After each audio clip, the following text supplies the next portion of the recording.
Hello everyone, আশা করি সবাই ভালো আছেন। আজকে আমি খুবই একটি সেনসিটিভ বিষয় নিয়ে আলোচনা করব। তো আপনার থাম্বনেল দেখে বুঝতেই পারছেন যে আজকে আলোচনার বিষয় কি। হ্যাঁ, মিল্টন সামাদ্দার। তো মিল্টন সামাদ্দারকে নিয়ে বর্তমানে খুবই জনপ্রিয় একজন ইউটিউবার বলেন, ফেসবুকার বলেন। উনি দেশের জন্য, দেশের মানুষের জন্য সবসময় কাজ করে আসছেন এরকম, কিন্তু তার নামে বর্তমানে যে একটা কথা বা একটা যে জিনিসটা বা যেই যে দুর্নামটা এসেছে, এটাও কিন্তু একদম ফেলে দেওয়ার মতো না। যে তার অবশ্যই কোনো না কোনো গাফিলতি আছে, কিছু না কিছু না হলে কিন্তু অবশ্যই কথাগুলো ছড়াতো না। তো যেহেতু মিল্টন সামাদ্দারের ব্যাপারে আজকে আমরা দুই দিক নিয়ে আলোচনা করব, ভালো মন্দ দুই দিক নিয়ে আলোচনা করবো। হ্যাঁ ঠিক আছে, সে ভালোভাবে কাজ করে, সে পথ পথের থেকে মানুষকে তুলে এনে সে পরিচর্যা করে, সে মানুষের সেবা করে, যেটা আমরা কেউ করি না, সে করতেছে। তো এখান থেকে সে বিভিন্ন রকম ভাবে ফেসবুক, ইউটিউবে সে প্রমোট করতেছে এই কাজগুলো, ভালো কথা। এটা জনসাধারণ দেখতেছে, আপনি আমি এগুলো দেখতেছি, দেখে উদ্বুদ্ধ হচ্ছে, আমাদের উচিত এই কাজগুলো করা। অনেকে না করতে পারে, কি করতেছে, তাকে বিভিন্ন রকম টাকা পয়সা দিতেছে। তো এখন প্রশ্ন উঠছে, এই টাকা পয়সা সদ্ব্যবহার উনি করছে কি না। তো বিভিন্ন পত্রিকায় দেখা দিয়েছে, ইত্তেফাক, কালবেলা, তারা বিভিন্ন ধরনের রিপোর্ট করেছে। তো সেখানে দেখা গিয়েছে যে মিল্টন সামাদ্দারের যে বিভিন্ন কথাবার্তাতে বিভিন্ন ধরনের জিনিস উঠে এসেছে যা কাম্য না। যেমন কিছু বিষয় উঠেছে যে মিল্টন সামাদ্দার তাদের বলেছেন যে আমরা কোনো চিকিৎসা দেই না, আমরা এখানে আনি, আমরা তাদের গোসল করাই, খাওয়াই দাওয়াই, পরিচর্যা করি, তার এক পর্যায়ে যদি সে মারা যায় তাহলে আমরা তাকে দাফন কাফন করিয়ে দিই। এখন দাফন কাফনের ব্যাপারে আরো কথা আসছে যে দাফন কাফনের হিসাব তার কাছে নেই।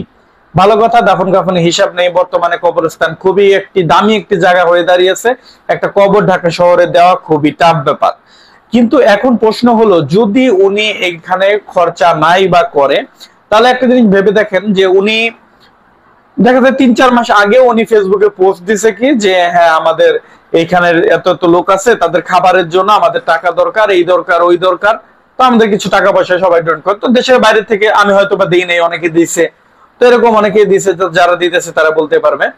তো যারা দিছে এখন তাদের অনেকেই প্রশ্ন করতেছে যে আমরা যে টাকা পয়সাগুলো দেই, তো যদি তাদের পিছিয়ে ওরকম শুধু খাবার দাবারের জন্য খরচা করা না হয়, তাহলে চিকিৎসার জন্য খরচা, চিকিৎসা করলো না, ডাক্তার দেখাবে, জ্বর আসলো, ডাক্তার দেখাবে না, নিজের মতো করে চিকিৎসা দিল, তাহলে এত টাকা ব্যয় করে কি হবে।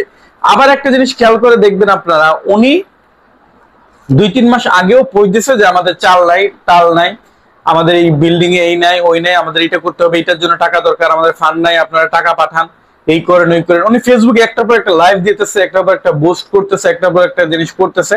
কিন্তু বিষয়টা হলো যে উনি এখন বর্তমানে যাচ্ছে যে 7 কোটি টাকা ওনার ব্যাংকে আছে।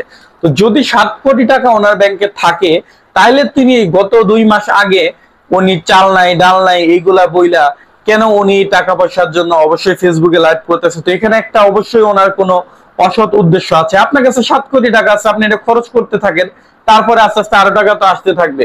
তো আপনি সেইটা খরচ না করে সেটা আপনি ব্যাংকে জমা রাইখা দিলেন, ফিক্সড ডিপোজিটের মতো কইরা রাইখা দিলেন, ব্যাংকের প্রতি মাসে লাভ আসতেছে, আপনি ওদিক থেকেও প্রফিট নিতেছেন, আবার আপনি টাকা পয়সা জমিয়ে আপনি করতেছেন। তো এই দিকটা সাংবাদিকরা তুলে ধরেছে। তো যাই হোক, সত্য মিথ্যা যেটাই হোক, আমরা আশাবাদী কিছুদিনের মধ্যেই মিল্টন সামাদ্দারের এই কাহিনীটা উন্মোচন হবে জনসাধারণের মাধ্যমে, হয় সত্যের জয় হবে। এখানে মানবতারও একটা ব্যাপার আছে, মানবতার ফেরিওয়ালা যারা আছে, যারা নিঃস্বার্থভাবে কাজ করে, এখানে তাদেরও রেপুটেশনের ব্যাপার আছে। এক মিল্টন সামাদ্দারের সাথে অনেক মানবতার ফেরিওয়ালার নাম জড়িত আছে, যারা কিনা সবসময় ভালো মানুষ কাজ করে যাচ্ছে। তো দেখা যায় তাদের কাজে যেন কোনো রকম অবাধ কোনো দুর্ঘটনা না ঘটে, তাদের কাজে যেন কোনো রকম ক্ষতি না হয়। তো এইসব দিক বিবেচনা করে অবশ্যই আমরা সত্যটা জানতে চাই, দেশবাসী জানতে পারবে কিছুদিনের মধ্যেই। তো সবাই ভালো থাকবেন এবং অবশ্যই আমাদের ইউটিউব চ্যানেলটি সাবস্ক্রাইব করে আমাদের সাথে থাকবেন।